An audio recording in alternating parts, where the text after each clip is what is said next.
stay with the message of Extinction Rebellion, thinking more about the environment. Tom Burke is here. He chairs and is founding director of E3G, an independent climate change think tank. He was a government advisor on climate change. You're very welcome.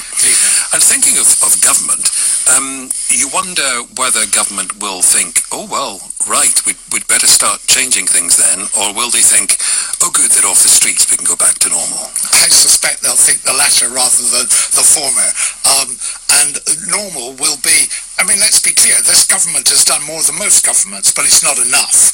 And what I think has been really significant about the way Extinction Rebellion have lifted the conversation and made climate change really central to the political conversation is that this is showing what the public of this country, the depth and breadth of feeling about climate around the country.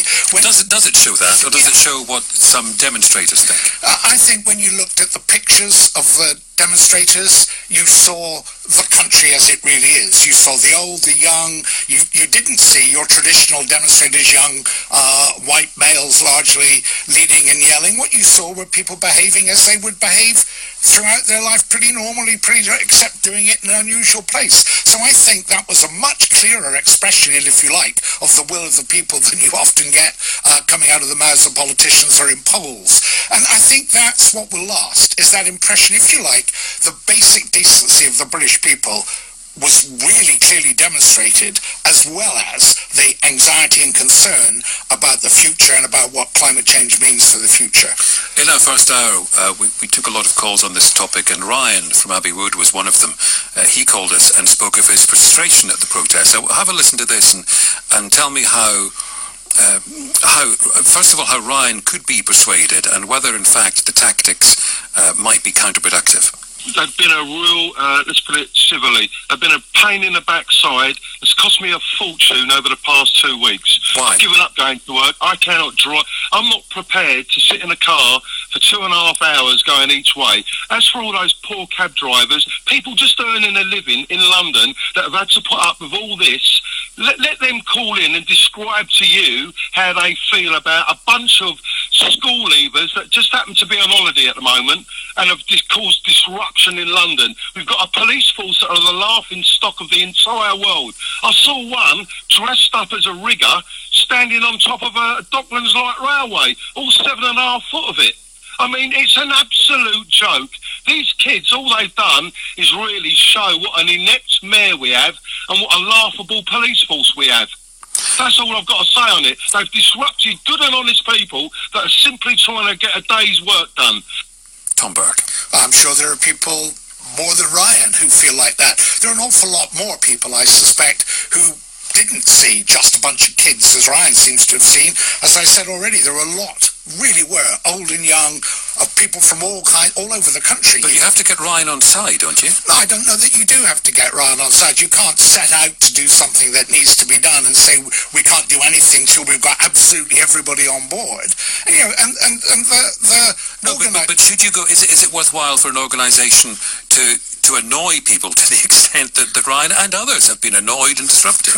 We have a government that annoys people every day of the week and gets by with it. You can't set that as the standard. So I think was quite clear from everything that was said constantly throughout the week that the organisers understood that there were going to be some people who were annoyed.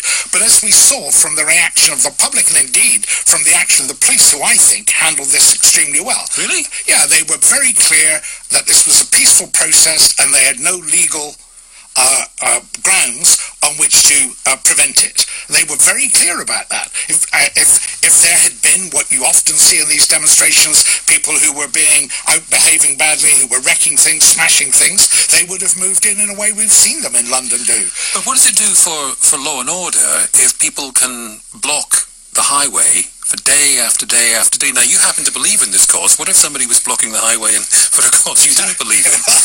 You'd be very annoyed. I get the highway blocked every time I try to go around London by people putting buildings up. So, and I get quite annoyed about that. So it's not that I don't have sympathy. But my question was about policing. Yeah, I think the policing was actually very skillful. It is a deep tradition in this country for peaceful protest.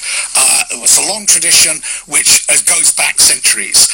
The police, I think, handled that balance, and they were very clear in what they said about this. It's a balance between the rights of people to get around and the rights of people to protest. Now, there's always going to be people who got on the wrong side of that balance.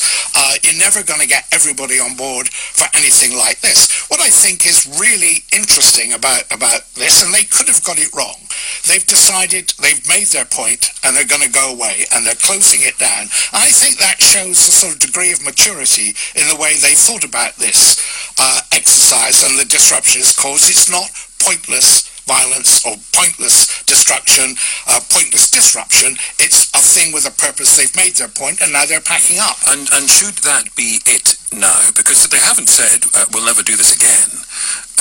I just wonder, I mean, we heard from all sorts of people in the course of the last week or so on the programme who believe, as you do, in the message of Extinction Rebellion, who were cautioning against carrying on with the disruption. How much more disruption?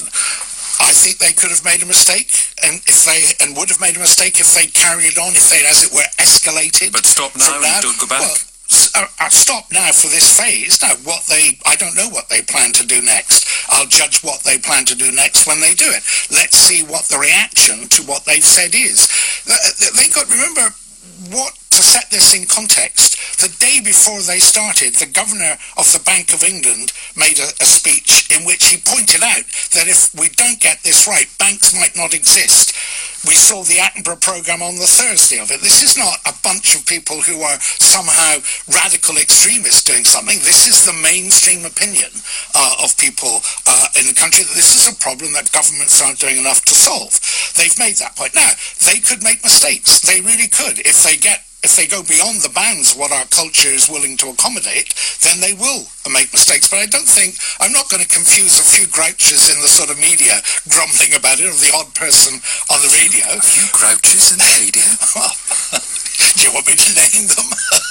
Yeah, go on. Well, Rod Liddell, for instance. I mean, The Sun, the editorials in The Sun. These are people whose sort of ignorance about the seriousness of the problem is combined with their irascibility at people behaving in ways they don't like.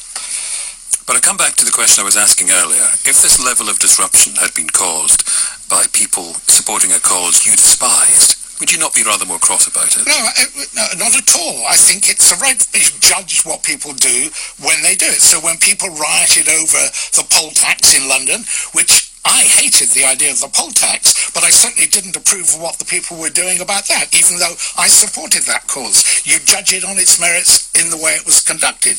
I certainly agree that they could have made mistakes with this one, but I'm glad they didn't.